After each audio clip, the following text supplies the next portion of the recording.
안녕하십니까. 커말구 필기 강사 오노석입니다. 자, 2013년 3회 데이터베이스 일반 기출문제 풀이를 시작을 하겠습니다. 자, 지금 계속 기출문제 풀이를 회차 기준에서 지금 진행을 하고 있는데요. 여러분들이 풀이를 하다 보면 100% 이해가 안 되는 문제들이 분명히 있을 겁니다. 자, 너무 걱정하지 마십시오. 그런 문제들은 체크만 해 두십시오. 왜냐하면 그런 문제들이 계속 반복해서 설명을 제가 해드릴 겁니다. 그래서 몇 번을 반복해서 이제 그 문제를 여러분들이 학습을 하기 때문에 시간이 지날수록 당연히 이해가 될 수밖에 없습니다. 그래서 너무 걱정하지 마시고, 자, 완강 이후에도 이해가 안 되는 문제들은 다시 한번 보셔야겠지만은 학습 중에 혹시 모르는 문제들은 그냥 체크만 하시고요. 일단 지나가십시오. 물론 꼼꼼하게 모든 문제들을 다 100% 이해를 하면서 학습을 하면 가장 좋겠죠. 그렇지만 문제는 시간입니다. 자, 그렇게 하게 되면 많은 시간이 투자가 될 수밖에 없습니다. 자, 모르는 문제가 나온다 하더라도 체크를 좀 하시고, 이해가 안 된다 하더라도 체크하시고 일단 넘어가시고 다음 문제를 계속 풀이를 해 주셔야 돼요. 아시겠죠? 다음 중 입력 마스크에서 사용되는 기호 문자에 대한 설명으로 옳은 것은, 자, 입력 마스크가 뭐냐면은 이런 겁니다. 여러분들이 데이터베이스를 설계를 할 때 예를 들어서 이제 배송하는 데이터베이스를 만들어요. 그럼 거기에 이제 우편번호라는 게 들어가겠죠. 우편번호. 자, 우편번호가 들어갈 건데, 이 우편번호를 단순히 텍스트로 해서 형식을 지정하기보다도, 자, 우편번호의 형식이 있잖아요. 그죠? 자, 이런 형식이 있다라면은, 자, 여기 숫자가 들어가지 문자는 안 들어갈 겁니다. 자, 이런 형식을 미리 틀로 만들어 두는 겁니다. 그러니까 이 외에는 입력하지 못하도록 하는 그런 이제 설정이 속성이 입력 마스크가 되는 겁니다. 무슨 뜻인지 아시겠습니까? 그냥 틀을 만드는 거예요. 틀. 데이터베이스를 이제 필드에 대해서 틀을 하나 만들어 두는 겁니다. 그게 입력 마스크가 되고요. 그때 이게 여기에 뭐 숫자가 들어가야 되는지, 문자가 들어가야 되는지, 뭐 이런 것들 판단할 수 있는 기호 문자들이 있습니다. 그 기호 문자들에 대해서 여러분들이 조금 불편하시겠지만 암기를 좀 하셔야 돼요. 이것은 어쩔 수 없습니다. 암기를 좀 하셔야 됩니다. 자, L이 있고 물음표가 있는데요. 일단 이 두 가지는요, 영문자하고 한글만 입력이 가능한 겁니다. 영문자하고 한글. 자, 그럼 숫자 입력할 수 있습니까? L, L, L 이렇게 지정을 했어요. L, L, L.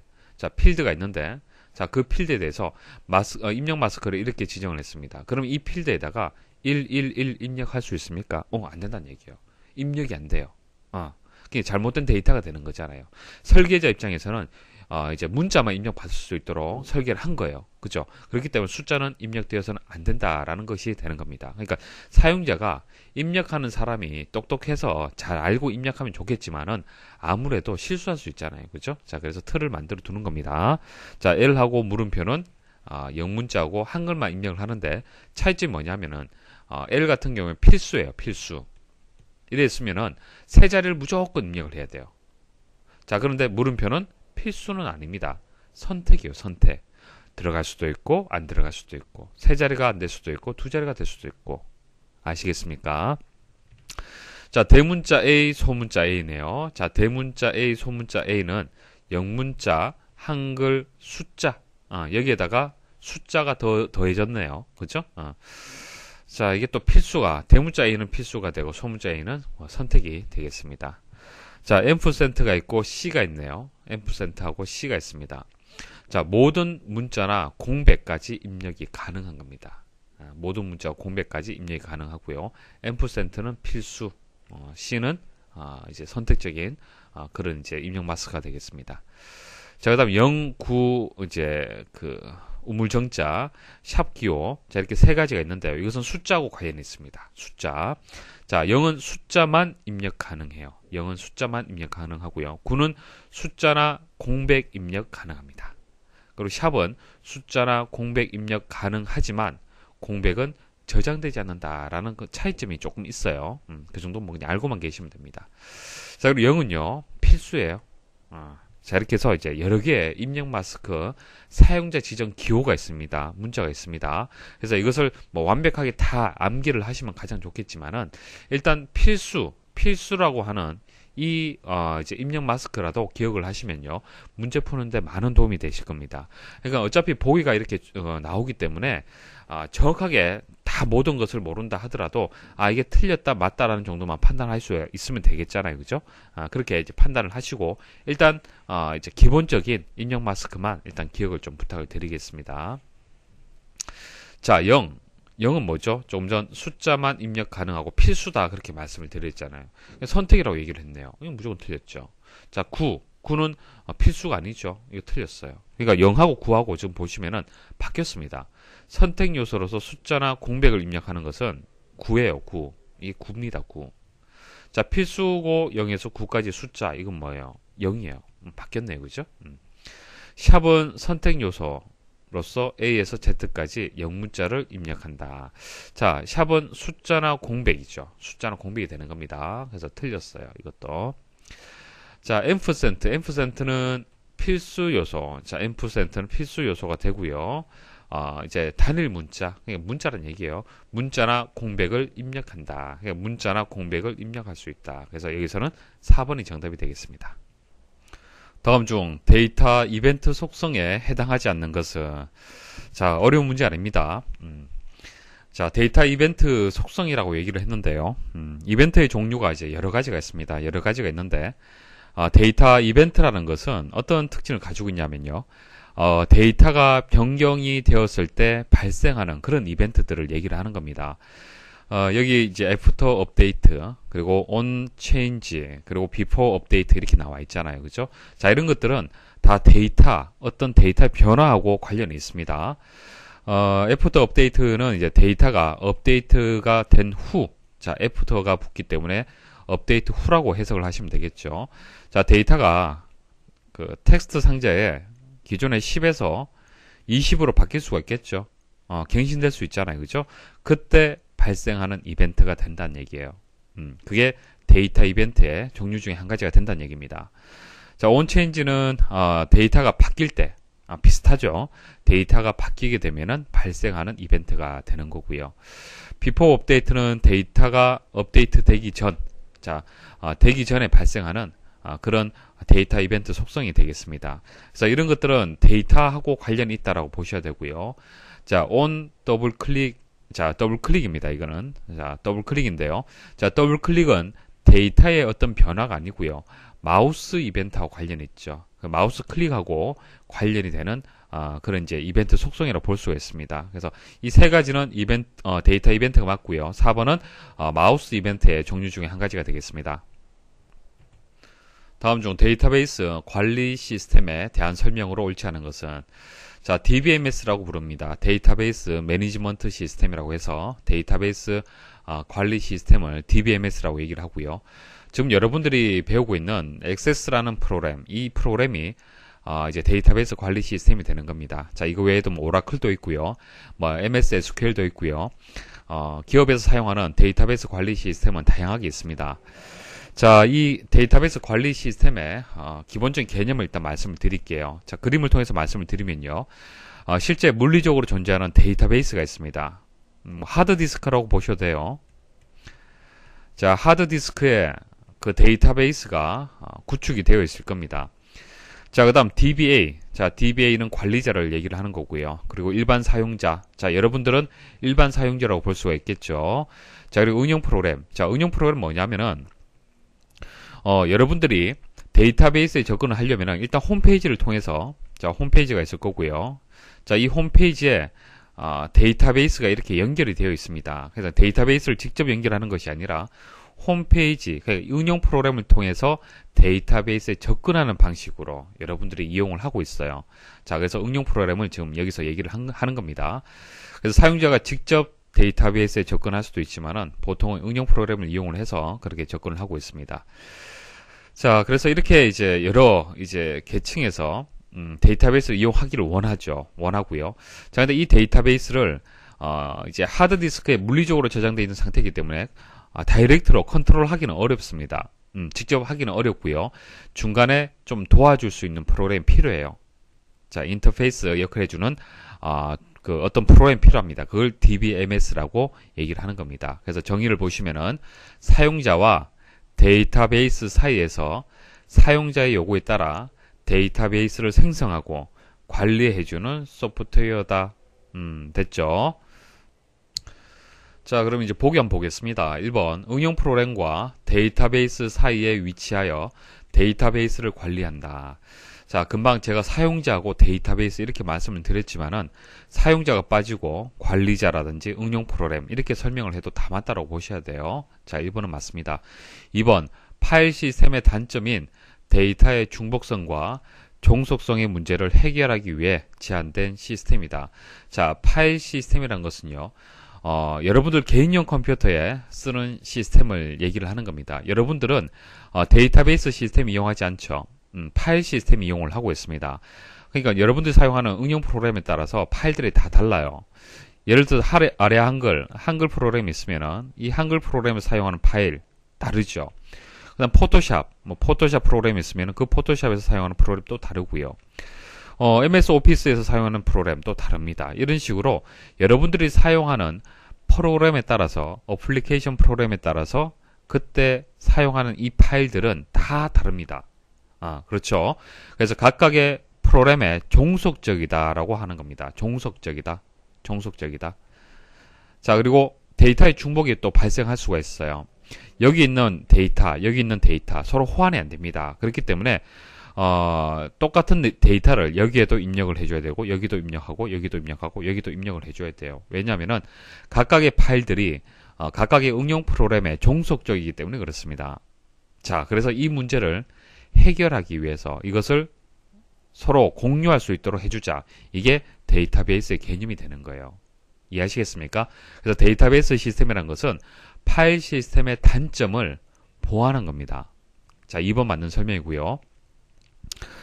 3번, DBMS의 기능은 정의 기능, 조작 기능, 제어 기능으로 나뉜다. 이거 많이 들어보셨죠? 데이터베이스 언어 3가지 있었습니다. 어떤 거 있었습니까? DDL, 자, 데이터 정의어, 그 다음에 DML, 그리고 DCL. 좀 마찬가지예요. 정의어, 조작어, 제어어잖아요. 그죠?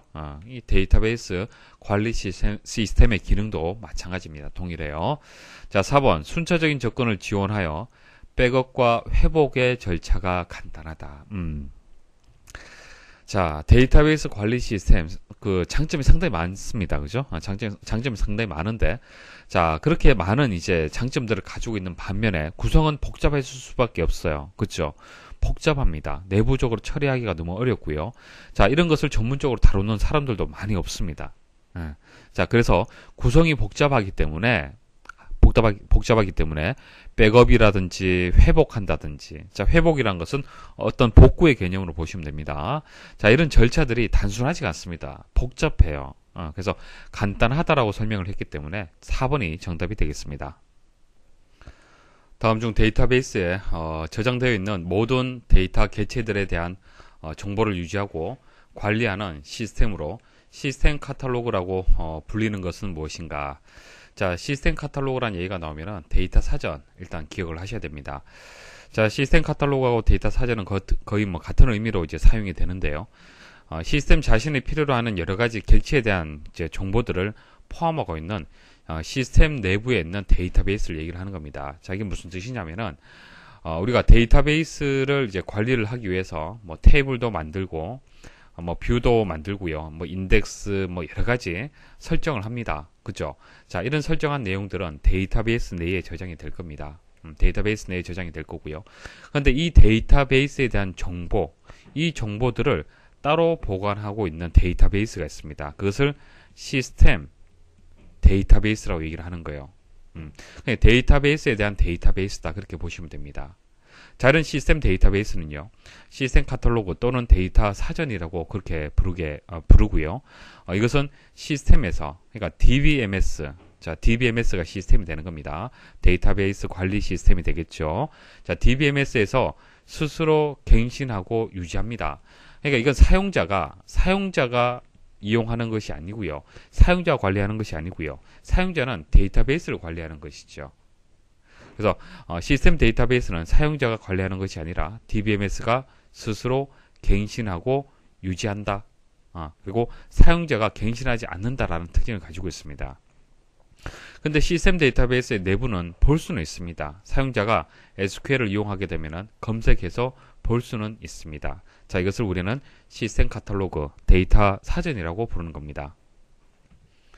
다음 중 아래와 같이 이벤트 프로시저를 실행하는 커맨드 1 단추를 클릭했을 때 실행 결과로 오른 것은, 자, 커맨드 1을 클릭을 했을 때, 그리고 끝나는 부분이 되겠습니다. 자, 이 두 줄의 코드를 이해를 하시면 됩니다. 일단 doCMD라는 이제 개체가 있습니다. 자, 점으로 연결이 되어 있는데 보통 개체점 메서드가 되겠죠. 개체점 메서드. 그래서 개체가 doCMD 개체가 지금 이제 입력이 되어 있는데요. 자, doCMD 개체라는 것은 매크로 함수를 비주얼 베이직에서 실행하기 위한 개체를 얘기를 하는 겁니다. 매크로 함수라는 것이 여러 가지가 있는데, 뭐 오픈폼이라든지 고투레코드 이런 것들이 매크로 함수입니다. 그러니까 미리 만들어 둔 작은 프로그램, 이제 함수가 되는 거예요. 자, 이것은 비주얼 베이직에서 바로 실행할 수는 없습니다. 하지만은 바로 실행하기 위해서 이제 doCMD라는 개체를 이용한다 그러면은 사용을 할 수가 있는 거예요. 그래서 doCMD.openform 하게 되면은 오픈폼이 이제 메서드가 되는데, 이제 실제 이제 매크로 함수가 되는 거예요. 작동되는 함수가 되는 겁니다. 자, 폼을 열어라. 그럼 대상이 필요하겠죠. 어떤 폼이냐? 사원 정보다. 자, 사원 정보 폼을 열어라. 일단은. 자, 커맨드 1이라는 것을 클릭을 했을 때, 일단 사원 정보 폼을 열어라. 근데 AC 노멀이죠. AC 노멀. 자, 이건 뭐냐면은, 기본 보기, 폼 보기 형태를 얘기를 하는데요. 기본 보기를 얘기를 하는 겁니다. 보통 우리가 폼을 더블 클릭을 했을 때 보여주는 형태 있죠. 그게 기본 보기예요. 그게 AC 노멀이 되는 겁니다. 그래서 뭐 쉽게 그냥 사원 정보 폼을 연다, 그렇게 생각을 하시면 됩니다. 그래서 사원 정보 폼이 열리고까지가 되는 거예요. 그 다음 doCMD. 자, 매크로 함수를 이용을 하는데 goToRecord라는 매크로 함수를 이용을 해라. 자, 그리고 쉼표가 있고 쉼표 사이에 아무것도 없잖아요. 그죠? 인수가 생략이 되었습니다. 자, 이것은 생각하실 필요 없고, 자, AC new record. 자, 이게 뭐냐면은 새로운 레코드로 이동을 하라. 무엇을? 레코드 포인터를. 레코드 포인터. 자, 레코드 포인터는 뭐냐면은, 자, 여기 아래쪽 그림 보십시오. 자, 이렇게 표시된 부분이 있죠. 우리가 레코드 하나 선택을 하면은 이쪽에 이렇게 뭔가 커서처럼 이렇게 표시가 되잖아요. 이게 레코드 포인터예요. 자, 이 레코드 포인터를 어디로 이동하라? 새로운 레코드 위치로. 자, 그 말은, 자, 이것은 입력되어 있는 레코드가 되고 새로운 비워져 있는 레코드 위치에다가 위치시키란 얘기예요. 그래서 이것을 뭐 그대로 해석을 한다 그러면은 폼의 마지막에 추가되는 빈 레코드로 이동하여 새로운 데이터를 입력할 수 있도록 하라, 그런 뜻이 되는 거예요. 그래서 여기서 문제에서 커맨드 1이라는 이름으로 해서 지금 이벤트 프로시저가 이제 정의가 되어 있는데요. 보통은 레코드 추가라는 버튼에다가 이 이벤트 프로시저를 많이 적용을 합니다. 그러니까 레코드 추가라는 버튼을 클릭을 하게 되면 어떻게 되겠습니까? 자, 현재 입력되어 있는 레코드 다음에 비워져 있는 레코드가 이렇게 표시가 될 거고, 거기에 커서가 포인터가 이렇게 이동이 되는 그런 결과가 만들어져야겠죠. 그래서 보통 레코드 추가 버튼에다가 많이 정의하는 그런 코드가 되겠습니다. 자, 폼의 마지막에 추가되는 빈 레코드로 이동하여 새로운 데이터를 입력할 수 있도록 하라라는 그런 이제 코드로 많이 이용이 됩니다. 여기서 이제 AC new 레코드 하게 되면 새 레코드를 뜻하는 거고요. 그다음 AC first 하게 되면 첫 레코드, 처음에 있는 레코드. 자, last 하면 마지막, next 하면 다음, 현재 위치에서 다음 레코드를 지시하게 됩니다. 근데 여기서 나와 있는 이런 설명이 없고요. 비슷한 설명이 있습니다. 새 레코드를 입력할 수 있도록 비워진 폼이 표시가 된다. 자, 이게 뭐 지금 금방 말씀드렸던 설명하고 조금 다르지만 같은 의미로 보시면 됩니다. 새 레코드를 입력할 수 있도록 표시가 된다. 그렇게 해석을 하시면 됩니다. 다음 중 전체 페이지는 100이고 현재 페이지는 10일 때 페이지 정보를 표현하는 식과 결과가 옳지 않은 것은, 그러니까 이제 페이지 수가 전체가 이제 100장이 되는 거고요. 현재 페이지는 10이란 얘기입니다. 그래서 페이지를 표현하는 이제 식에 대해서 나온 문제인데요. 일단 개념 설명을 드릴게요.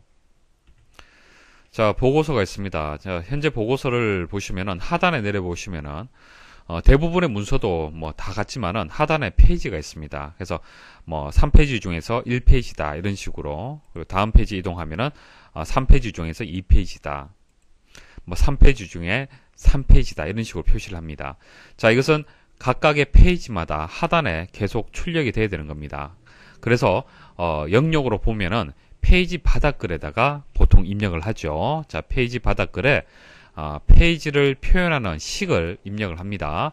자, 그래서 이것을 클릭을 해서 오른쪽에 보시면은 컨트롤 원본에 보시면은 이렇게 식이 입력된 것을 보실 수가 있습니다. 자, 가장 기본적인 형태인데요. 여기서 페이지라고 되어 있는 거 있죠.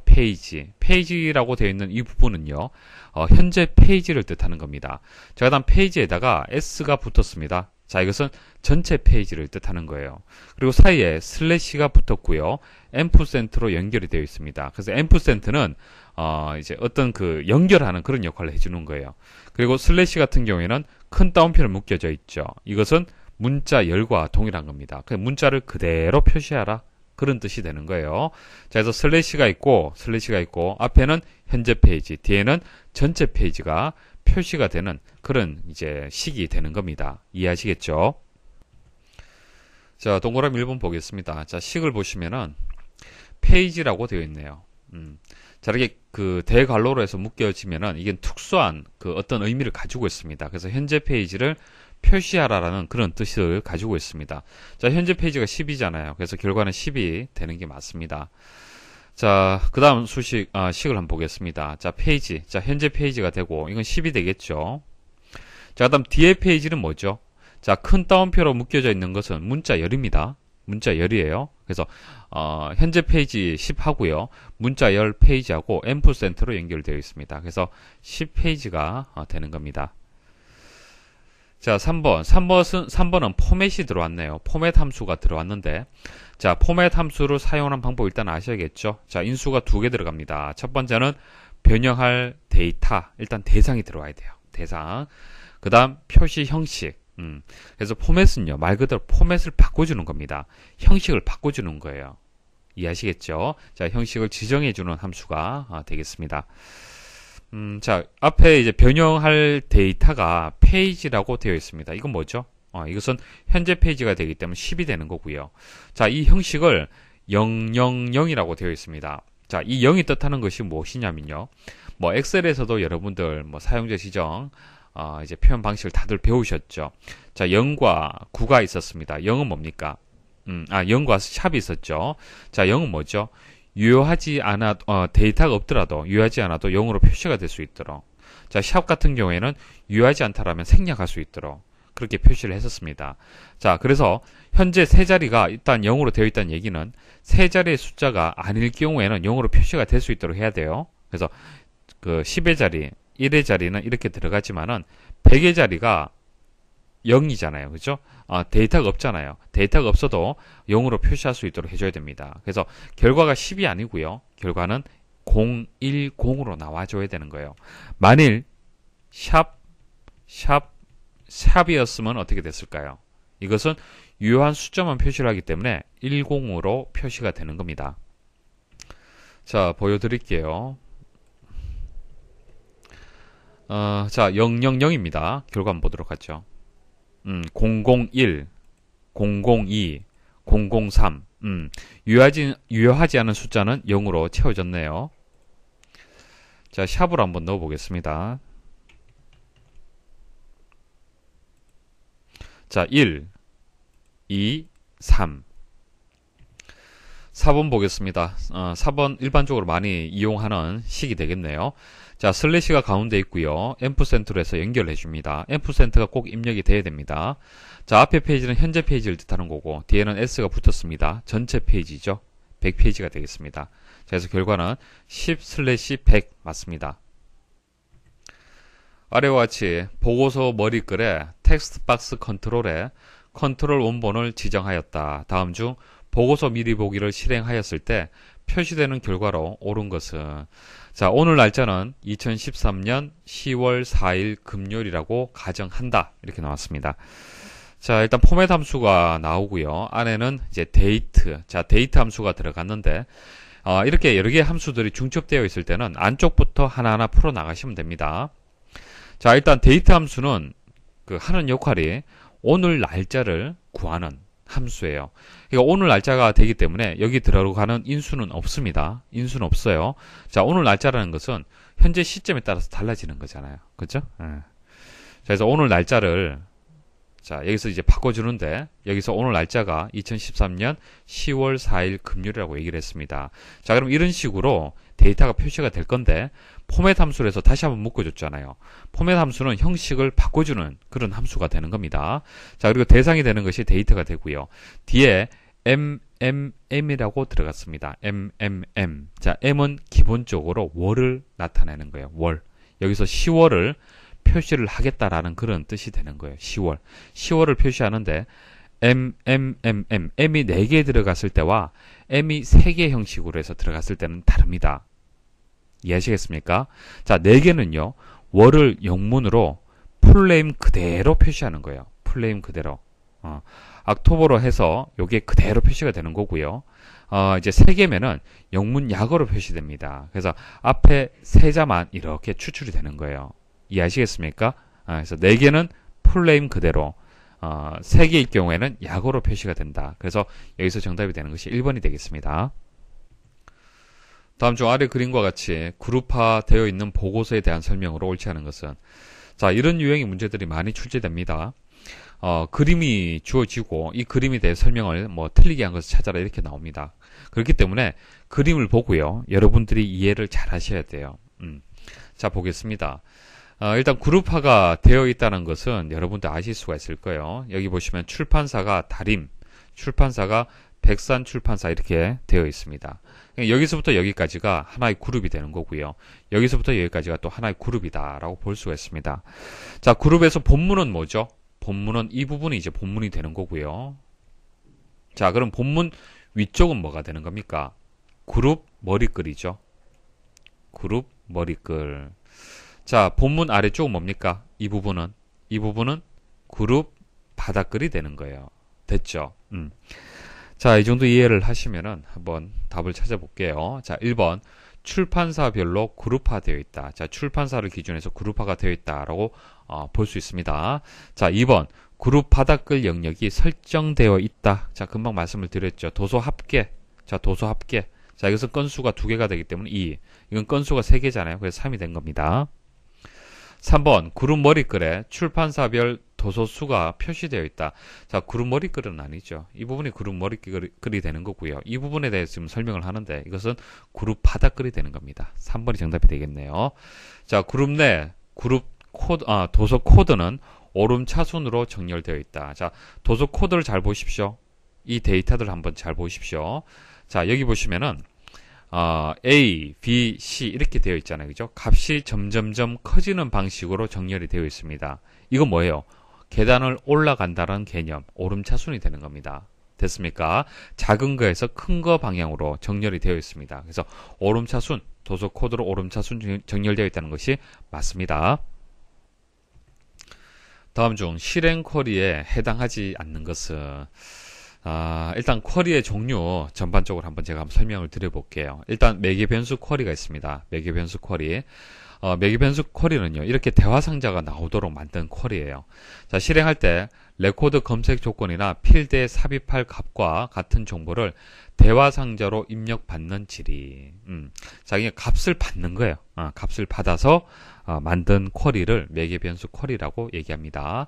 뭐 자세한 것은 다음에 뭐 이와 같은 문제가 나오면 그때 말씀을 드릴게요. 자, 이런 것이 있다라고 보시면 됩니다. 자, 크로스 탭 쿼리. 자, 이것은 엑셀에서 피벗 테이블 기억나시죠? 행과 열로 값을 표시하는 방식이 있죠. 자, 이와 같은 것이 크로스 탭 쿼리가 되는 겁니다. 엑셀에서는 자, 워크시트하고 비슷하다. 그렇게 보시면 됩니다. 자, 그 다음 실행 쿼리가 있고 이제 선택 쿼리가 있어요. 실행 쿼리는요, 이제 테이블을 뭐 생성을 한다든지, 뭐 추가한다든지, 뭐 업데이트 한다든지, 삭제, 이런 것들은 실행 후에 데이터에 변화가 발생을 하겠죠. 그래서 데이터에 변화가 발생하도록 만드는 쿼리, 그게 실행 쿼리가 되는 겁니다. 자, 쿼리 하나 만들어 볼게요. 자, 만들기에 가서, 쿼리 디자인에 가서, 자, 테이블이 있고 쿼리가 있고 여러분들 선택하시면 됩니다. 뭐 하나 선택을 할게요. 자, 닫기 버튼 누르고요.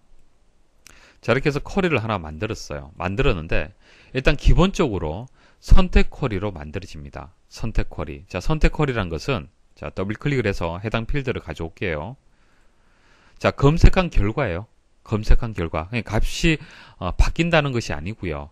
기존에 있는 테이블이나 쿼리에서 가져온 거 그대로 그냥 보여주는 겁니다. 이해하시겠습니까? 하지만 테이블 만들기라든지 추가, 업데이트, 삭제 이런 것들은 어떤 데이터에 대해서 어떤 조작이 이루어지는 거예요. 자, 한번 눌러볼게요. 추가 한번 눌러보겠습니다. 그러면은 뭐 어떤 테이블에 추가할 거냐 이런 그 내용들이 나옵니다. 그래서 어떤 그 대상이 되는 테이블에 대해서 값이 바뀌게 되는 거예요. 차이점 아시겠습니까? 자, 그래서 선택 그 쿼리 하고요. 테이블 만들기, 추가, 업데이트, 삭제하고는 다릅니다. 이런 것들은 이제 실행 쿼리가 되는 거고 이것은 선택 쿼리라고 하는 겁니다. 자, 이제 답을 찾을 수가 있겠죠. 자, 4가지 쿼리가 있는데 그 중에서 문제에서는 실행 쿼리에 해당하지 않는 것을 찾아라 그렇게 얘기를 했습니다. 그래서 테이블 만들기, 추가, 업데이트를 맞는데 선택 쿼리는 이제 쿼리의 종류 중에 다른 겁니다. 다음 중 아래에 급여 테이블에 대한 SQL 명령과 실행 결과로 옳지 않은 것은 단 빈칸은 null이다 이렇게 나왔습니다. 자, 일단 집계 함수의 개념을 여러분들이 좀 아셔야 돼요. 집계 함수. 일단 정답을 가지고 먼저 설명 한번 드려볼게요. 정답을 가지고 먼저 설명 드려보겠습니다. 자, select, from 이렇게 나왔죠. select는 조회하는 겁니다. 검색하는 것이죠. 대상이 되는 것이 이제 급여 테이블입니다. 자, 현재 왼쪽에 나와 있는 테이블이 급여 테이블이 되고요. 자, 급여 테이블을 조회를 하는데, 자, 여기는 필드가 들어가죠. 필드명이 들어가는데, 필드명과 함께 함수가 이렇게 들어왔습니다. 함수가 이렇게 들어왔어요. 자, count라는 함수. count라는 함수는 말 그대로 건수를 계산을 해주는 거예요. 건수. 자, 가족 수라고 들어왔죠. 이것은 필드명입니다. 자, 필드명이 여기 있죠. 자, 2가 있고 4가 있고 비워진 것은 null이라고 얘기를 했습니다. 자, null이란 것은 이제 해당이 없다, 뭐 정보가 없다, 뭐 이런 의미를 가지고 있어요. 그러니까 공백이나 0 그런 개념은 아닙니다. 그냥 값 자체가 없는 그런 뜻을 얘기를 하는 거예요. 값이 없다라는 특수한 데이터의 값이 되겠습니다. 자, 그래서 뭐 null이란 것은 여기서 건수를 계산할 때 빠집니다. 계산이 안 돼요. 그러면은 하나, 둘, 이 결과는요 몇 건이 되겠습니까? 2가 되겠죠. 근데 여기서 3이라고 얘기를 했어요. 그렇기 때문에 2번이 정답이 되는 겁니다. 자, 여기서 카운트 함수를 이용을 할 때 2가지 방식이 있어요. 카운트 내에 별표가 들어가는 경우가 있습니다. 별표가 들어가는 경우는요, 레코드의 건수를 구하는 겁니다. 하나, 둘, 셋. 자, 이게 null인지 아닌지 중요하지 않습니다. null을 포함을 해서 건수를 구하기 때문에 자, 여기에다가 별표가 많이 들어갔으면 이 결과는 어떻게 되는 거예요? 3이죠. 이해하시겠습니까? 자, 필드명이 들어가면 null은 제외가 됩니다. 자, 레코드 건수를 구하는데 null이 포함되느냐, 제외되느냐 다르죠. 자, 그것을 이해를 하느냐, 그것을 묻는 그런 문제가 되는 겁니다. 자, 나머지 보기도 한번 보도록 하죠. 자, 카운트에서 성명이 들어갔어요. 하나, 둘, 셋, 3건이죠. 맞습니다. 자, 3번 카운트에서 별표 들어갔습니다. 모든 레코드를 이제 계산을 하기 때문에 3건이 맞습니다. 자, 4번 한번 보겠습니다. 자, 4번의 조건이 조금 다르네요. 그죠? 조건이 들어갔는데 가족 수가 is null이다. 자, 가족 수 is null. 자, is null이란 것은 null이다라는 얘기예요. 가족 수에서 null인 거 몇 개입니까? null인 게 하나잖아요. 그렇죠? 이해하시겠습니까? null인 것만 가지고 와서 그때 카운트 값을 계산을 하기 때문에 1밖에 안 되는 거예요. 자, 그래서 2번이 정답이 되겠습니다.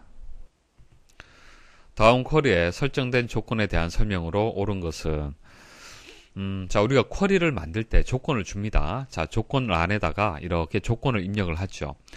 자, 여기 한글 이름이라는 필드가 있고요. 도서명이라는 필드가 있습니다. 자, 각각에 대해서 이렇게 조건이 이제 지정이 되었는데, 그럼 이 조건은 어떤 의미를 가지고 있느냐, 그것을 여러분들이 판단할 수 있어야 돼요. 자, 일단 조건에서 같은 행에 이렇게 입력되는 경우가 있고요. 자, 이 조건하고 이 조건은 또 다른 행에 입력이 되었죠. 자, 같은 행에 입력이 되었을 때와 다른 행에 입력이 되었을 때는 조건이 다릅니다. 같은 행은요, AND 조건이 되는 거예요. 자, 말로 제가 설명을 드리면은 이렇습니다. 한글 이름이 김으로 시작하고, 자, like는 뭡니까? 등호하고 다르죠? 자, 일부 값만 같을 때 찾아낼 수 있는 그런 키워드가 like라는 키워드가 있습니다. 그래서 김해서 별표가 들어가면은 김으로 시작하는 이란 뜻이 되는 겁니다. 그래서 김, 아무개, 김, 진, 자 이런 식으로 김으로 시작하면은 모든 게 이제 다 걸리는 거예요. 조건에 만족하게 되는 겁니다. 자, like에 대해서 자세한 것은 다음에 말씀을 드릴게요. 자, 이렇게 해서 이제 조건이 들어왔고요. 자, 그다음 그리고가 되는 거예요. 그리고 한글 이름이 김으로 시작하고 그리고 도서명 그러니까 주거지가 서울시인 이렇게 해석이 되는 거예요. 됐습니까? 자, 그다음 조건 하나 끝났죠? 처리 끝났고요. 그다음 조건은 도시명 주거지가 경기도다라고 이렇게 되는 겁니다. 그래서 첫 행은요, 일행은요. 자, 이 부분은 한글 이름이 김으로 시작이라는 조건, 그리고 도서명이 서울시라는 조건이 어떻게 된다? 같은 행에 입력이 되었기 때문에 AND가 되는 거예요. 이 두 개의 조건을 동시에 만족을 해야 되는 겁니다. 자, 그 다음 도서명이 경기도다라는 게 두 번째 행에 대한 조건이죠. 그러니까 첫 번째 행과 두 번째 행은 행이 다르기 때문에 이제 오어로 연결이 되는 겁니다. 이해하시겠습니까? 자, 그러면 한번 정리를 해보죠. 어떻게 이제 말로 풀어서 설명하면 되겠습니까? 한글 이름이 김으로 시작하는 레코드 중 도시명 주거지가 서울시 이거나는 뭐예요? 이거예요, 이거. 오어를 얘기를 하는 겁니다.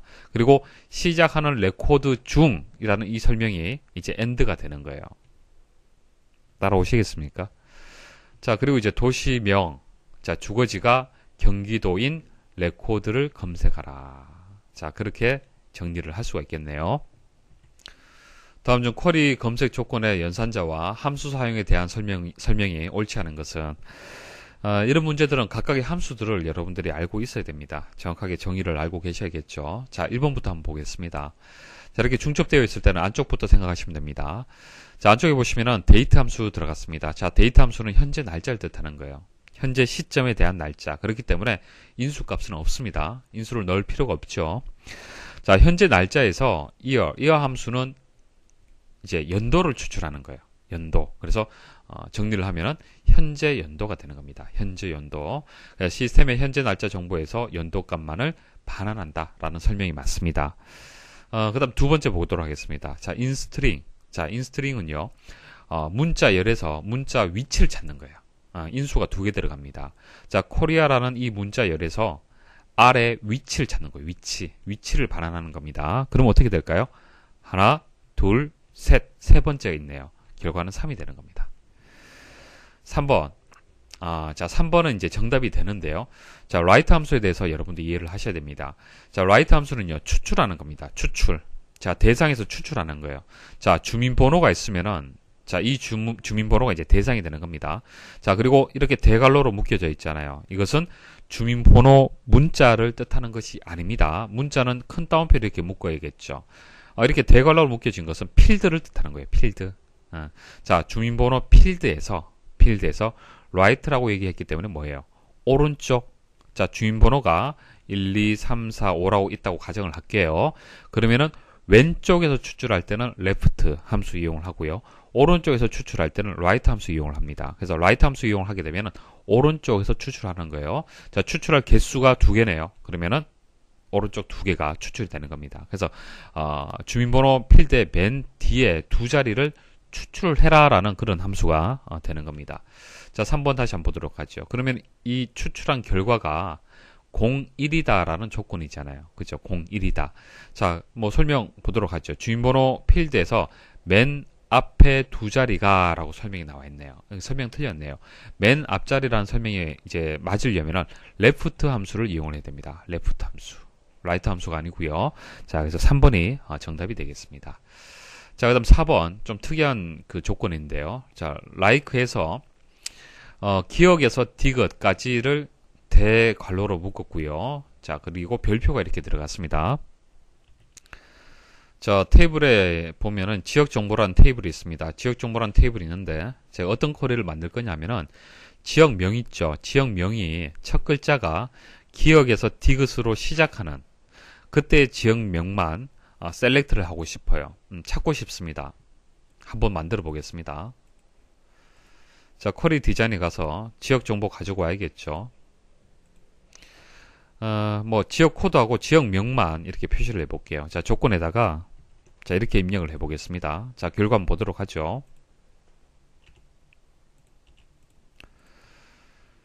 자, 결과 보시면요. 자, 컷다운표가 잘못 입력되어서 그렇습니다. 다시 입력을 할게요. 자, 다시 한번 보도록 하겠습니다. 자, 어떻습니까? 기억, 니은, 기억. 자, 기억에서 디귿에 이제 첫 글자가 그렇게 시작하는 지역명만 이렇게 셀렉트가 되었습니다. 자, 그래서 4번에 대한 설명 맞단 말이에요. 기억에서 디귿 사이에 있는 문자로 시작하는 필드 값을 검색한다. 이게 맞는 설명입니다.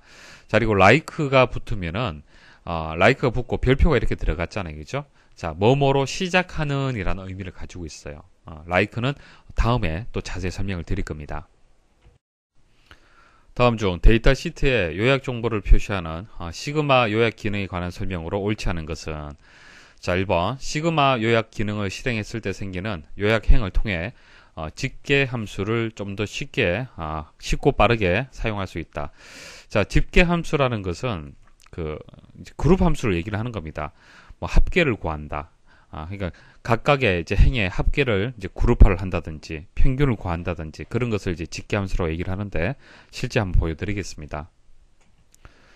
자, 현재 운행 관리라는 쿼리가 있습니다. 여기에 접수 일자별로 해서 금액이 이렇게 입력이 되어 있습니다. 10월 1일 35,000, 10월 1일 뭐 85,000 이런 식으로 해서 일자별로 해서 여러 개의 레코드들이 입력이 되어 있습니다. 이 상태에서 디자인 보기로 이동을 하면요. 오른쪽에 보시면은 표시 숨기기에 시그마 요약이라는 기능이 있습니다. 자, 이것을 클릭을 하게 되면은 그룹화를 시킬 수가 있어요. 그냥 집계 함수를 적용을 할 수가 있습니다. 자, 어떤 집계 함수를 적용을 할 거냐면은 지금 접수 일자 10월 1일일 때 그때 금액의 총 합계를 보고 싶다. 2일일 때 총 합계를 보고 싶다. 그러니까 접수 일자별로 해서 총 금액을 알고 싶다. 자, 그렇게 이제 집계를 해야 될 경우가 있잖아요. 그죠? 자, 그럴 경우에는 여기서 요약 버튼을 클릭을 하십시오. 클릭을 하면요. 금방 보셨습니까? 요약이라는 행이 새롭게 만들어집니다. 요약이라는 행이 만들어져요. 자, 해제를 해볼게요. 자, 해제를 하면 요약이라는 행이 없어졌죠? 자, 클릭을 하면 요약이라는 것이 만들어지고요. 여기서 이제 금액을 합계를 구하고 싶을 때는 합계를 선택을 하시면 돼요. 그러면 접수 일자가 묶는 방법이 되고요. 접수 일자별로 해서 금액에 대해서 합계가 표시가 되는 겁니다. 자, 보세요. 자, 10월 1일 날 총 합계가 얼마가 되는지, 10월 2일 날 총 합계가 어떻게 되는지 이렇게 집계를 할 수가 있는 겁니다. 합계뿐만 아니라 평균, 최소값, 최대값, 개수 이런 식으로 구할 수가 있습니다. 자, 그런데 이 요약 버튼은요, 요약 기능은요, 쿼리에서만 수행을 할 수 있습니다. 자, 보세요. 자, 테이블인데요. 테이블에서는 그런 기능이 없어요. 자, 폼도 마찬가지입니다. 폼도 자, 일단 닫고 자, 폼도 보시면은 자, 요약 기능이 없습니다. 보고서도 마찬가지고요. 그래서 쿼리에서만 수행 가능한 기능이다. 그렇게 기억을 하셔야겠습니다. 그래서 1번에 대한 설명 맞습니다. 자, 시그마 요약 기능을 실행했을 때 생기는 요약행을 통해서 집계 함수를 좀 더 쉽고 빠르게 사용할 수 있다. 직접 뭐 sum이라든지 average라든지 이런 함수를 사용하지 않고 클릭을 통해서 바로 집계 함수를 사용을 할 수 있습니다. 2번 시그마 요약 기능은 데이터 시트 형식으로 표시되는 테이블, 폼, 쿼리 보고서 등에서 사용할 수 있다. 좀 전 말씀드렸다시피 안 됩니다. 쿼리에서만 볼 수가 있습니다.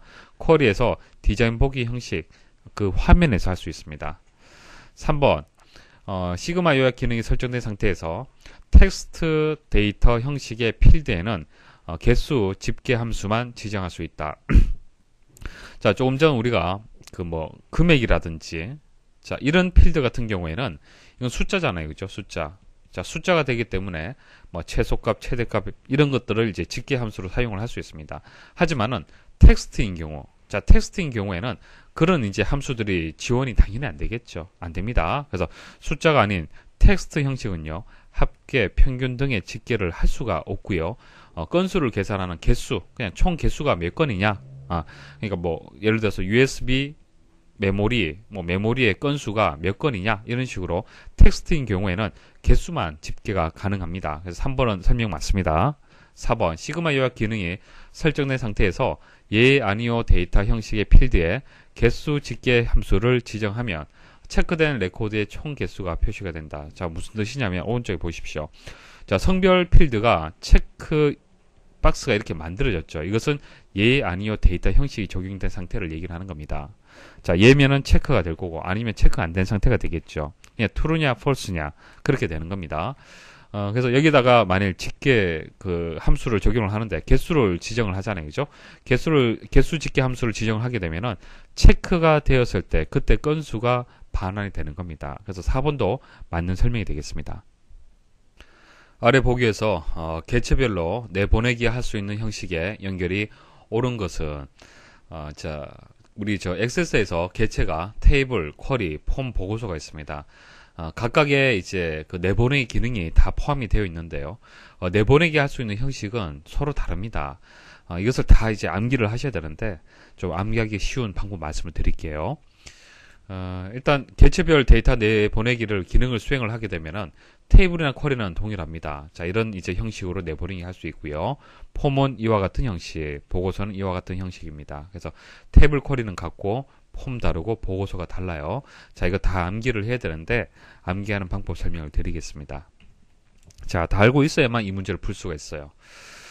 일단은 그 공통인 형식이 있습니다. 공통인 형식. 그러니까 엑셀 다 있죠. PDF 다 있습니다. 자, 액세스 다 있습니다. 자, 이처럼 빨간색으로 표시한 것은 개체와 상관이 없이 내보내기 할 수 있는 형식이 되는 겁니다. 자, 이런 형식들도 암기하기 쉽도록 말씀을 좀 드리겠습니다. 자, 두 가지입니다. 크게 MS 형식이에요. 그리고 국제 표준 형식. 이 두 가지는 개체와 상관이 없이 내보내기 할 수 있습니다. 뭐 엑셀, 액세스, 당연히 MS 형식이기 때문에 내보내기 할 수 있다는 얘기예요. 테이블에서도 내보내기 할 수 있고 쿼리, 폼, 보고서 모두 엑셀이라든지 액세스 형식으로 해서 내보내기 할 수 있다는 얘기입니다. 그 다음 워드, RTF. 자, 워드 RTF라는 것은 요 부분이 있죠. 요거를 얘기를 하는 겁니다.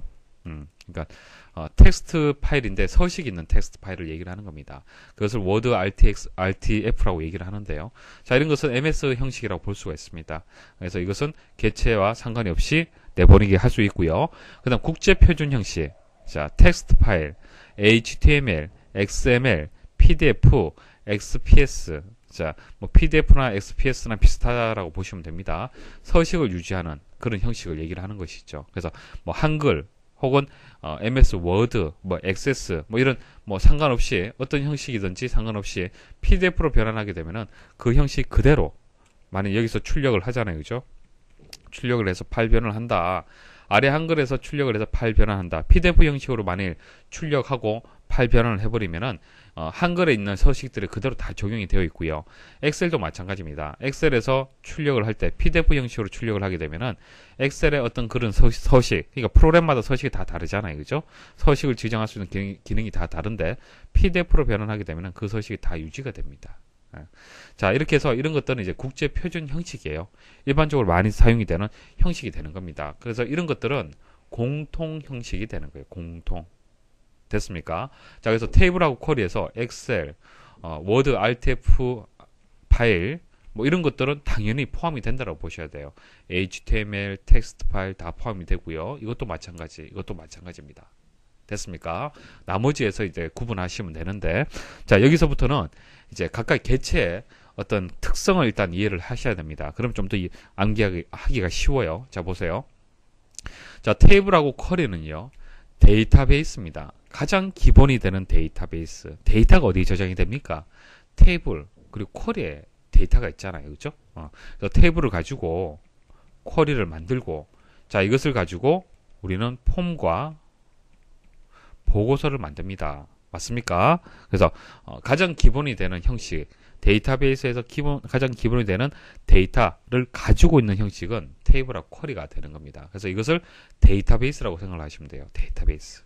그래서 테이블하고 쿼리는 데이터베이스가 되기 때문에 다양한 데이터베이스 형식으로 해서 내보내기가 가능합니다. 그래서 ODBC 데이터베이스, DBase 파일, 그 다음 파라독스 파일, 이런 것들은 데이터베이스 형식이에요. 그래서 이것은 테이블이나 쿼리에는 포함이 되어 있는데 나머지 개체는 없죠. 자, 여기까지만 아셔도 답을 찾을 수가 있습니다. 보십시오. 폼에 보면은 ODBC 데이터베이스 있죠. 이거 아닙니다. 이것은 테이블과 쿼리에 해당이 되는 형식이 되는 겁니다. 보고서에 보면은 DBase 파일이 있죠. 이것도 아닙니다. 그럼 어떻게 되겠어요? 결과적으로 A가 정답이 되는 거예요. A만 정답이 되는 것이죠. 자, 나머지 개체도 한번 설명드려 보겠습니다. 자, 폼은요, 테이블 및 쿼리, 그러니까 데이터베이스를 입력, 수정, 삭제, 조회 등의 작업을 편리하게 수행할 수 있도록 환경을 제공하는 개체가 되는 거잖아요. 그죠? 그러니까 원본 데이터베이스가 아니라 그것을 한번 가공해서 만든 거기 때문에 제한적이란 얘기입니다. 형식이 제한적이란 얘기예요. 내보내기 할 수 있는 형식이. 자, 보고서도 마찬가지입니다. 자, 이런 데이터베이스를 요약, 그룹화, 출력하기 위한 개체가 되는 거예요. 그렇죠? 그래서 폼처럼 제한적이고요. 폼하고 다른 점은요. 폼에 내보내기 할 수 있는 형식에다가 스냅샷은 화면 캡처의 그 파일 형태를 생각을 하시면 됩니다. 그러니까 여기 보고서에 보면은 출력이 가능하잖아요. 그죠? 그래서 이런 이미지 캡처 형식으로도 내보내기 할 수가 있습니다. 이게 폼하고 다른 점이 되겠습니다. 보고서가. 자, 어떻습니까? 이것을 다 암기하기보다도 좀 이해를 해서 암기를 하면은 문제를 좀 더 쉽게 풀 수가 있겠죠. 그래서 결과적으로 폼에서 HTML 텍스트는 공통이다라고 말씀을 드렸잖아요. 그죠? 자, 이것은 뭡니까? 테이블 쿼리가 되는 거고, 스냅샷은 이제 보고서가 되는 거잖아요. 그래서 해당이 안 되는 거예요. 그리고 보고서에서 이것은 당연히 포함이 되고, 공통이 되기 때문에, 근데 이것은 뭐예요? 테이블과 쿼리, 그러니까 데이터베이스에서 포함이 되는 형식이 되는 겁니다. 그래서 B, C는 안 되고 A만 정답이 되겠습니다. 다음 중 보고서의 페이지 설정 창에서 데이터만 인쇄 옵션을 선택했을 때 인쇄되는 것으로 옳은 것은 텍스트 상자에서 표시되는 값만 인쇄가 됩니다. 자, 여기 보시면은 인쇄 옵션에 보시면은 데이터만 인쇄가 있죠. 데이터만 인쇄. 자, 어떤 경우에 이 기능을 이용하냐면요. 양식 종이가 있을 때, 양식 종이가 있어요. 이렇게 A4 빈 페이지가 아니라 양식이 있다는 얘기입니다. 그래서 보고서, 자, 1번 성명, 뭐 2번 내용, 뭐 이런 식으로 기본 틀이 있다는 얘기예요. 이 기본 틀이 있다라면은 여기 텍스트 내용만 인쇄를 해주면 되잖아요. 그렇죠? 그래서 이런 레이블이라든지 아니 선이 있다면은 선 같은 것은 양식 종이에 미리 인쇄를 해두면 된다는 얘기예요. 그래서 데이터만 인쇄를 항목을 선택을 하면요, 선이나 레이블과 같은 항목들은 인쇄하지 않고 데이터, 그러니까 텍스트 상자만 이제 인쇄가 된다는 얘기입니다. 다음 중 하나의 필드에 할당되는 크기. 자, 크기가 가장 작은 데이터 형식은 무엇인가? 자, 각각의 크기를 아셔야 되는데, 일단 일련 번호, 그리고 정수, 그리고 실수. 자, 이와 같은 경우에는 4바이트가 됩니다. 4바이트가 되고요. 실수, 날짜, 시간, 통화는 8바이트가 되고요. 복제 아이디는 16바이트가 되는데요. 자, 보세요. 일단 정수하고 날짜, 시간, 통화는 어떤 것이 큰지 작은지 판단할 수가 있겠죠. 일단 날짜하고 시간, 통화는요 8바이트가 되기 때문에 정수, 롱형은요 4바이트. 그러니까 이게 1번이 일단 적다라고 이제 그 가장 작은 데이터라고 볼 수가 있는데 복제 아이디가 좀 생소하잖아요. 그죠? 자, 복제 아이디는요 데이터 형식이 일련 번호일 때 기본적으로는 정수, 롱형입니다. 필드의 크기가. 그러니까 일련 번호 정수 롱형은 4바이트예요. 4바이트. 그런데 여기서 이제 변경할 수가 있습니다. 복제 아이디라는 필드 크기로 바꿀 수가 있는데 이 복제 아이디는요 16바이트예요. 그래서 가장 큽니다, 이게. 그래서 여기서 1번이 정답이 되겠습니다. 다음 중 폼이나 보고서에서 조건에 맞는 특정 컨트롤에만 서식을 적용하는 조건부 서식에 대한 설명으로 옳은 것을 모두 고르면, 자, 엑셀에서도 조건부 서식이 있지만은 엑세스에서도 조건부 서식이 있습니다. 설명을 드릴게요. 자, 보고서가 있습니다. 보고서가 있는데 여기서 나비백 합계가 5만 이상인 이제 그 레코드들만 한번 조건부 서식을 한번 지정을 해볼게요. 일단 그 본문에 있는 모든 컨트롤들을 다 선택을 해야 됩니다. 레코드 단위로 해서 조건부 서식을 지정을 하려면은 다 선택을 하시고요. 자, 조건부 서식으로 갑니다. 자, 필드 값을 가지고 조건 지정할 수 있고요. 식을 줘서 조건부 서식을 지정할 수 있습니다. 자, 식으로 한번 넣어 볼게요. 자, 나비백 합계. 자, 대괄호로 해서 필드를 표시를 한 겁니다. 자, 5만 이상일 때 굵게 하고요. 빨간색으로 한번 표시를 해볼게요. 자, 확인 버튼 눌러보겠습니다. 자, 결과 한번 보도록 하죠. 어떻습니까? 5만 이상일 때 이렇게 빨간색으로 표시가 되었습니다.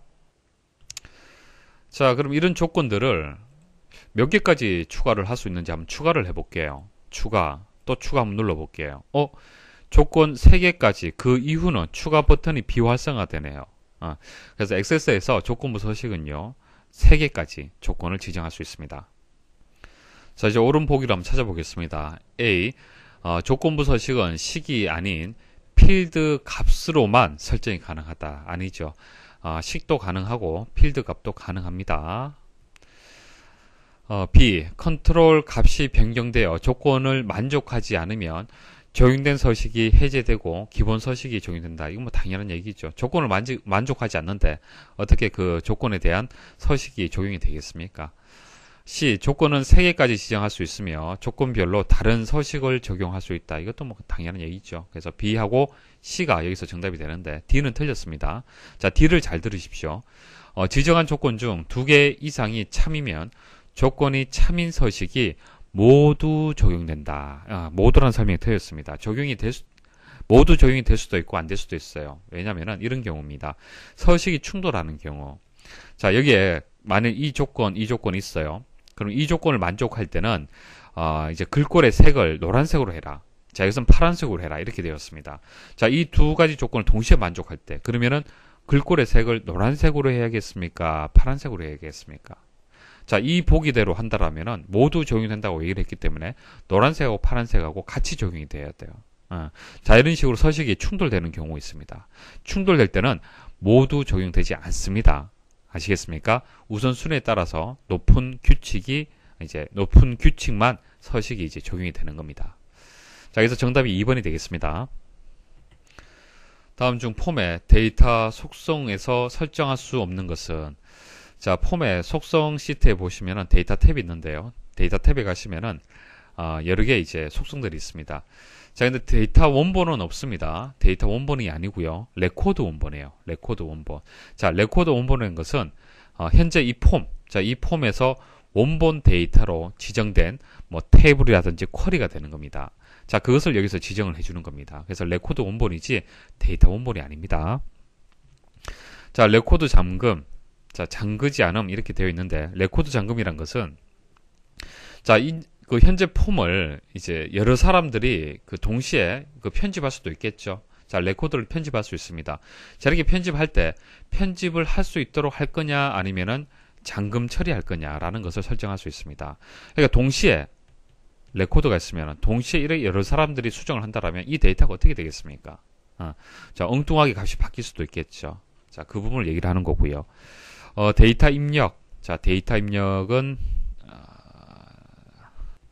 자, 여기 있네요. 자, 데이터 입력은요, 폼에서 데이터 입력 가능 여부를 설정하는 겁니다. 폼에서. 그러니까 데이터를 우리가 폼에서 이렇게 있으면은 텍스트 상자로 해서 조회를 해서 이 데이터를 보실 수가 있겠죠. A001에 대한 이름, 주소, 뭐 연락처 이런 것들을 볼 수 있을 겁니다. 자, 그것을 여기서 바로 수정할 거냐 말 거냐, 그것을 얘기를 하는 겁니다. 자, 로드할 때 필터링. 자, 로드할 때 필터링. 자, 폼이 로드 될 때 이제 필터가 이제 필터를 적용을 할 거냐 말 거냐, 그것을 설정을 하는 겁니다. 그래서 나머지는 다 맞는데 1번이 정답이 되겠습니다.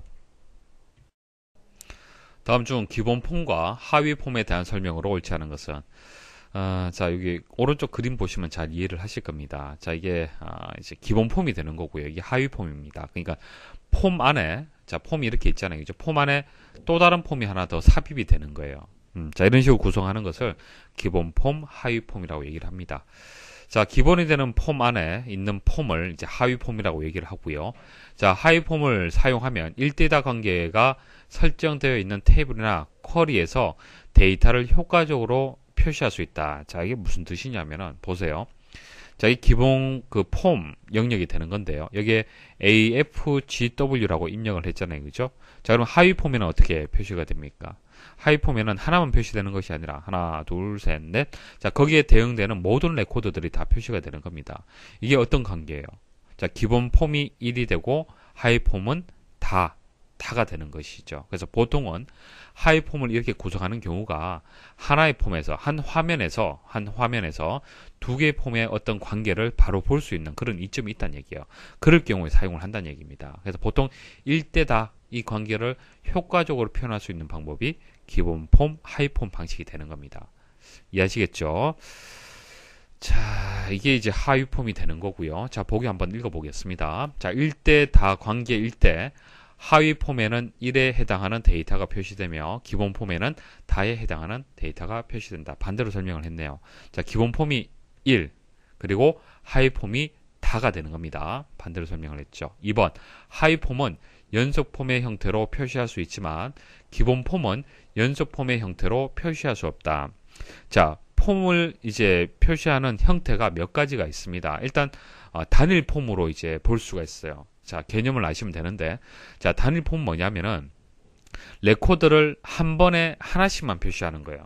자, 여기 보시면은 레코드가 하나만 이렇게 표시가 되었죠. 이게 단일 폼이 되는 겁니다.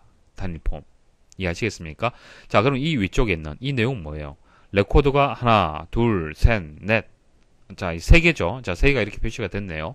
자, 이것처럼 레코드가 여러 개 연속해서 표시가 되도록 하는 것이 연속 폼이 되는 겁니다. 자, 단일 폼이 있고 연속 폼이 있어요. 이해하시겠죠? 자, 그러면은 하위 폼은 일반적으로 물론 이제 단일 폼으로 할 수도 있지만 연속 폼으로 보통 이렇게 만들겠죠. 왜? 1대다를 효과적으로 표시를 하려면은 이해하시겠습니까? 자, 그래서 기본 폼은요. 기본 폼은요. 단일 폼 형태만 돼요. 자, 기본 폼을 한번 생각해 보십시오. 기본 폼은 레코드 하나만 표시를 하는 게 맞잖아요. 레코드 하나만 표시가 돼야만 이게 1 역할을 하는 거잖아요. 여러 개가 표시되면 안 되잖아요. 레코드가 이런 식으로 표시되면 안 된다는 얘기입니다. 그래서 기본 폼은요. 단일 폼 형태만 됩니다. 근데 하위 폼은요. 연속 폼도 되고 단일 폼도 되고 제한이 없습니다. 이해하시겠죠? 그렇게 이해를 하시면 돼요. 자, 그럼 다시 한번 읽어보도록 하겠습니다. 자, 하위 폼은 연속 폼의 형태로 표시할 수 있지만, 이거 맞는 설명이죠. 자, 기본 폼은 연속 폼의 형태로 표시할 수 없다. 맞는 설명이네요. 3번, 기본 폼 내에 포함시킬 수 있는 하위 폼의 개수는 제한이 없으며, 그러니까 지금 현재 하위 폼이 하나잖아요. 이거 말고 또 여기도 얼마든지 추가할 수 있다는 얘기입니다. 자, 최대 7개 수준까지 하위 폼을 중첩시킬 수 있다. 자, 중첩한다는 얘기가 무슨 얘기냐면은 현재 이 하위 폼에 또 하위 폼 내에 또 하위 폼 만들 수가 있잖아요. 또 만들 수 있죠. 자, 7단계까지 가능하다는 얘기입니다.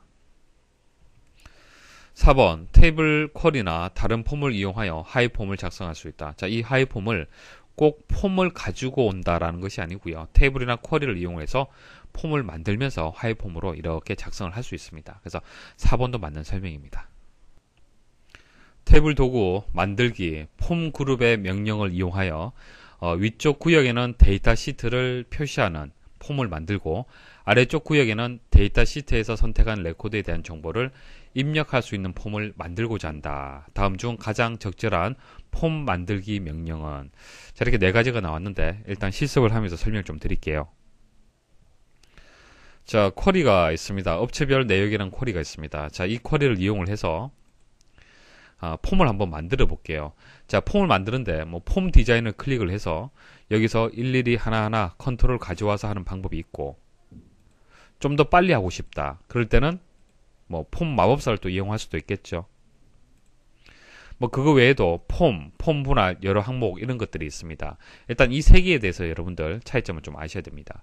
자, 업체별 내역이 선택된 상태에서 자, 폼 한번 클릭을 해볼게요. 자, 폼을 클릭하게 되면 어떻게 됩니까? 조금 전 쿼리에서 봤던 자, 하나의 레코드가 이제 한 화면에 지금 표시가 됐는 거예요. 그렇죠? 자, 이와 같은 형식을 우리는 컬럼 형식이다. 그렇게 얘기를 하는 겁니다. 그래서 한 번에 한 개의 레코드에 대한 정보를 입력할 수 있는 폼이 이렇게 만들어지는 것이 폼이 되는 거예요. 됐죠? 이해하시겠죠? 자, 그 다음 그 다음 폼 분할 한번 볼게요. 자, 폼 분할은요. 위쪽 구역에 데이터 시트를 표시하는 분할 폼을 만들고 아래쪽 구역에 데이터 시트에서 선택한 레코드에 대한 정보를 입력하는 폼이 만들어집니다. 라고 설명이 나옵니다. 자, 한번 클릭을 해보겠습니다. 자, 클릭을 하면요. 아래쪽에는 데이터 시트가 표시가 되고 위쪽엔 컬럼 형식이에요. 아래쪽에서 선택한 거래처 코드의 값이 위쪽에 이제 컬럼 형식으로 이렇게 표시가 되는 겁니다. 자, 조금 전하고 다르죠? 조금 전 폼하고 폼 분할하고는 다릅니다. 자, 그리고 자, 여러 항목 한번 선택을 해볼게요. 자, 여러 항목은 좀 더 형식이 다르죠. 레코드 전체가 다 이제 표시가 되는 형식이 되겠습니다. 자, 이 문제의 정답은 2번이 정답이 됩니다. 폼 분할이 되는 거예요. 그러니까 위쪽 아래쪽을 나누어서 분할해서 보여지는 형식이 되는 거잖아요. 그죠? 그래서 2번이 정답이 되는데 추가적인 설명 좀 드릴게요. 자, 정확하게 폼 분할에 대해서 제가 말씀을 드리면 이렇게 말씀드릴 수 있습니다. 구역을 위쪽하고 아래쪽하고 이렇게 구분할 수 있잖아요. 그죠? 위쪽은요. 위쪽은 어떻게 되는 거예요? 위쪽은 컬럼 형식이죠. 컬럼. 이건 컬럼 형식입니다. 아래쪽은 뭐예요? 데이터 시트 보기 형식이죠. 이해하시겠습니까? 원래는 이렇게 설명을 해야 됩니다. 그러니까 상단은 컬럼 형식, 하단은 데이터 시트 형식으로 폼이 만들어진다라고 설명을 해야 되는데 설명이 조금 달라요. 보세요. 위쪽 구역에는 데이터 시트를 표시하는 폼을 만들고 이렇게 얘기를 했습니다. 자, 위쪽 구역에는 데이터 시트를 표시하는 폼. 이 데이터 시트가 이 위쪽에 표시가 된다는 얘기예요. 그리고 아래쪽 구역에는 데이터 시트에서 선택한 레코드에 대한 정보를 입력할 수 있는 폼이 표시가 된다. 아래쪽에는 이 내용이 표시가 된다는 얘기입니다. 그러니까 좀 반대로 지금 설명을 했는데 반대로 설명했다 하더라도 이 4개의 보기 중에서 가장 적합한 것은 2번이다. 그렇게 볼 수가 있습니다. 그래서 설명이 조금 부족한 문제지만은 그래도 2번이 정답이다. 그렇게 생각을 하셔야 돼요. 나중에 출제가 된다라면 동일하게 또 출제가 될 수가 있습니다. 자, 이렇게 해서 이제 데이터베이스 1반까지 설명을 마치도록 하겠습니다. 수고하셨습니다.